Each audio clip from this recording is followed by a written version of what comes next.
Assalamualaikum warahmatullahi wabarakatuh. Perkenalkan, kami dari kelompok 4 akan mempresentasikan hasil kerja kelompok kami tentang analisis BEP dan pengaruh pajak terhadap perencanaan bisnis perusahaan. Izin memperkenalkan diri, nama saya Febia Rizky Riananda dan rekan-rekan saya bernama Anissa Rofianti, di Ayu Pradaningrum, dan Elvina Arifianti. Nah, di sini saya akan menjelaskan tentang bisnis. Apa itu bisnis?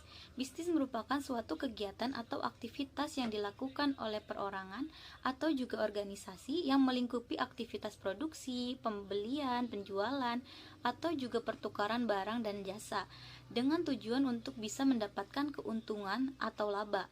Nah, di sini juga saya akan menjelaskan tentang badan usaha berdasarkan bentuk hukumnya.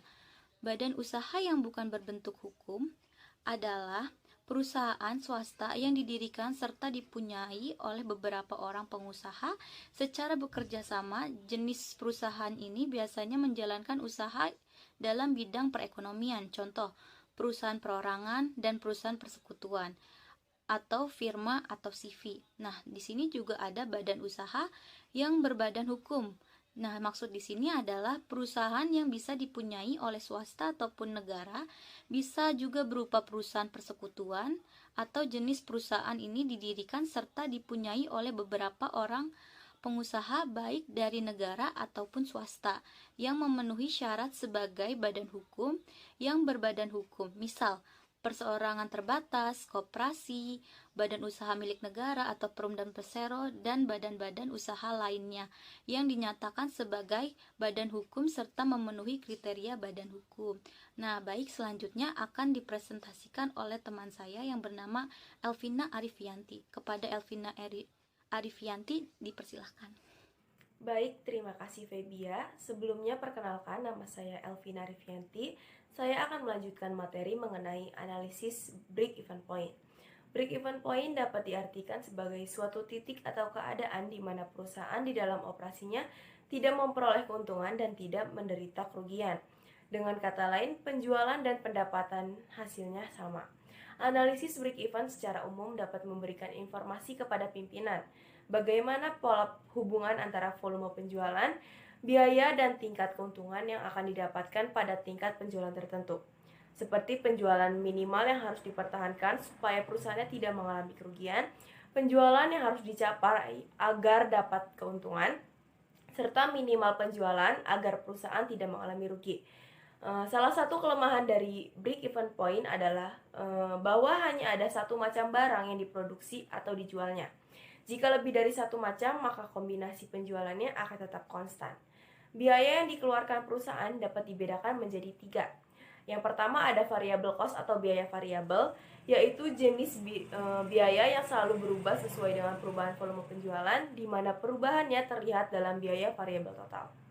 Yang kedua ada fixed cost atau biaya tetap, yaitu jenis biaya yang selalu tetap dan tidak terpengaruh oleh volume penjualannya. Yang ketiga ada semi variable cost. Di sini nih sebagian berubah, sebagian lagi tetap. Selanjutnya ada model rumus yang dapat digunakan dalam analisis break-even point. Yang pertama itu ada pendekatan matematis. Rumus BEP yang pertama adalah menghitung break-even point yang harus diketahui adalah jumlah total biaya tetap, biaya variabel per unit atau total variabel, hasil penjualan total atau harga jual per unit.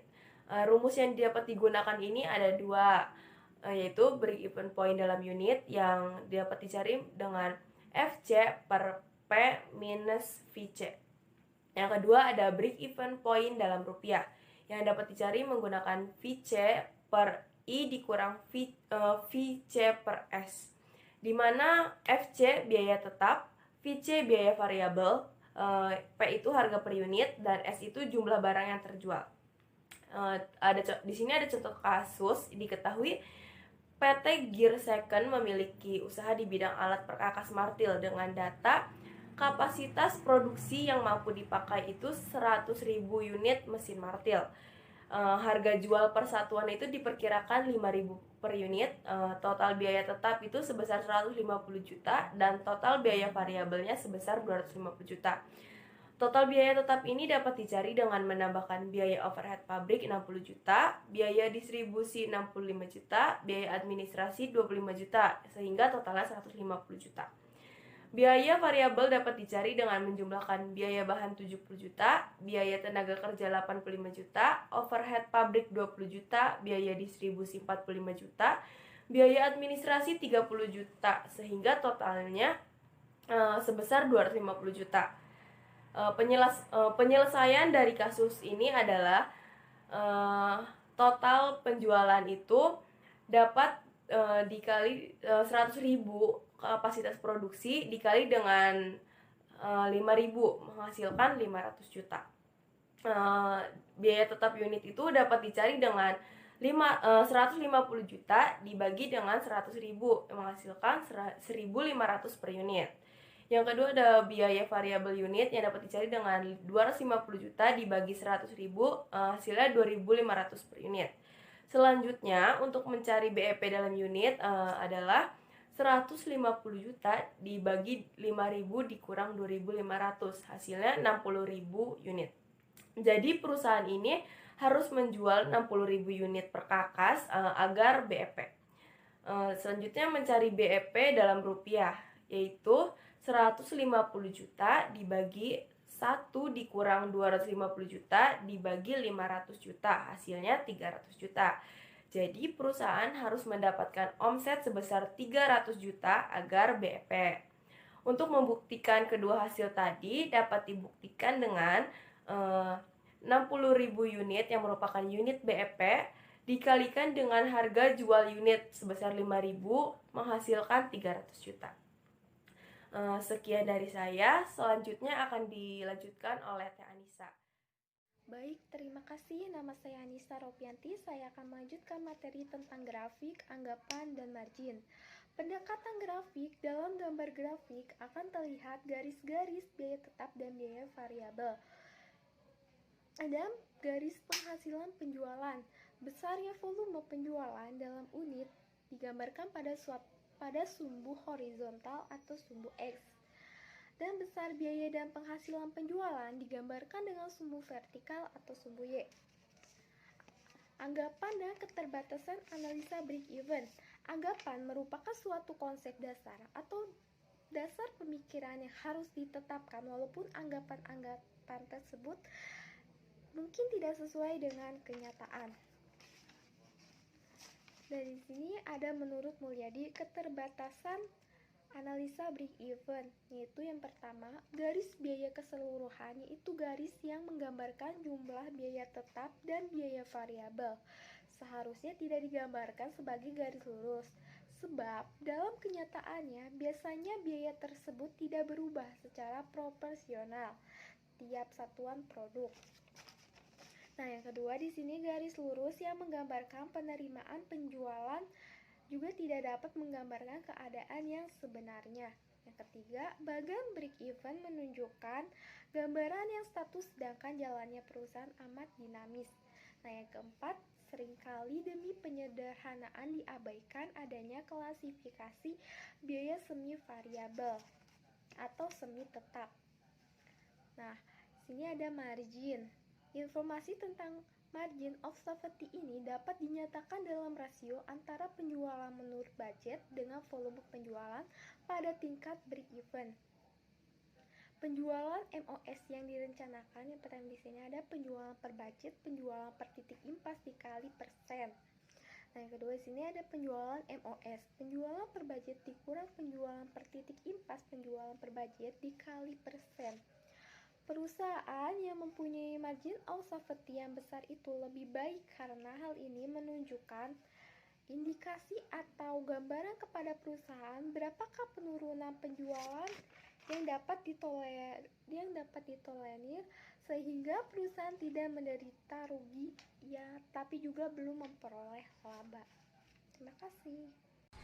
Baik, terima kasih kepada Anissa Rofianti. Selanjutnya saya akan melanjutkan materi tentang pengaruh pajak terhadap kebijakan perencanaan bisnis dalam perusahaan. Seperti yang kita ketahui, peraturan perpajakan ini sendiri memiliki pengaruh yang sangat berarti bagi perusahaan, karena pajak ini merupakan faktor penentu baik untuk lancar atau tidaknya bisnis dalam suatu perusahaan. Membuat perencanaan pajak ini dilakukan dengan cara membuat perkiraan terhadap usaha dan transaksi agar hutang pajak tidak terlalu besar serta tidak melanggar peraturan pajak itu sendiri. Dan estimasi pajak ini merujuk pada proses perekayasaan usaha, yaitu dengan membuat perkiraan, baik itu perkiraan pemasukan, perkiraan pengeluaran, dan segala jenis macam pajak yang termasuk pada laporan keuangan. Bukan hanya di pencatatan itu saja, tapi termasuk pembukuan dan bukti transaksi. Membuat perencanaan pajak itu harus lengkap, tepat waktu, dan benar, supaya perusahaan itu terhindar dari pemborosan sumber daya serta menghemat keuangan perusahaan. Perencanaan pajak itu sendiri merupakan langkah awal nih dalam manajemen pajak. Dan manajemen pajak ini merupakan sarana untuk memenuhi kewajiban perpajakan dengan benar. Namun jumlah pajak ini dibuat seminimal mungkin untuk mendapatkan laba dan likuiditas yang diharapkan perusahaan itu sendiri. Manfaat selanjutnya itu, perusahaan dapat membuat perencanaan pajak dengan mengelola aliran kas, yaitu laporan aliran kas, atau bisa disebut juga dengan cash flow. Selanjutnya, adapun 5 pengaruh pajak bagi perusahaan. Yang pertama itu mendorong perusahaan menjadi lebih besar. Yang kedua itu pajak merupakan suatu elemen yang untuk menentukan besarnya laba yang didapatkan oleh perusahaan itu sendiri. Yang ketiga, perusahaan melaksanakan perencanaan pajak dengan manajemen pajak. Yang keempat ini, kurang bayar pajak itu dapat mencederai perusahaan itu sendiri. Yang kelima ataupun yang terakhir adalah pemborosan karena perusahaan tidak membayar pajak. Jadi kesimpulannya itu dari materi dari makalah yang kita buat itu, yang pertama pengertian BEP atau break even point. Break even point itu di mana suatu kondisi perusahaan itu tidak mengalami keuntungan dan tidak mengalami kerugian. Jadi seimbang gitu antara pemasukan dan pengeluarannya. Jadi perusahaan itu tidak mengalami kerugian maupun tidak mengalami keuntungan. Ada 2 model umum yang dapat kita gunakan untuk menganalisis break even point, yaitu dengan pendekatan matematis dan pendekatan grafis. Break even point ini berguna bagi manajemen untuk membuat keputusan bisnis itu harus memproduksi atau menjual pada jumlah berapa sehingga perusahaan ini tidak mengalami kerugian. Sehingga manajemen tahu apabila ingin jumlah keuntungan itu tertentu, maka harus memproduksi atau dapat menjual suatu jumlah yang sesuai dengan diharapkan perusahaan. Dalam menentukan BEP ini tidak lepas dari penggunaan asumsi-asumsi dasar yang harus dipenuhi. Paling tidak ada 4 hal yang harus dipenuhi agar dapat menghitung BEP ini, yaitu biaya tetap, adanya biaya tetap, biaya variabel, harga jual produk itu, harga jual per unit dari produk yang diproduksi, dan harga produksi atau penjualan maksimum. Sekian dari kelompok kami, kurang lebihnya mohon maaf. Wassalamualaikum warahmatullahi wabarakatuh.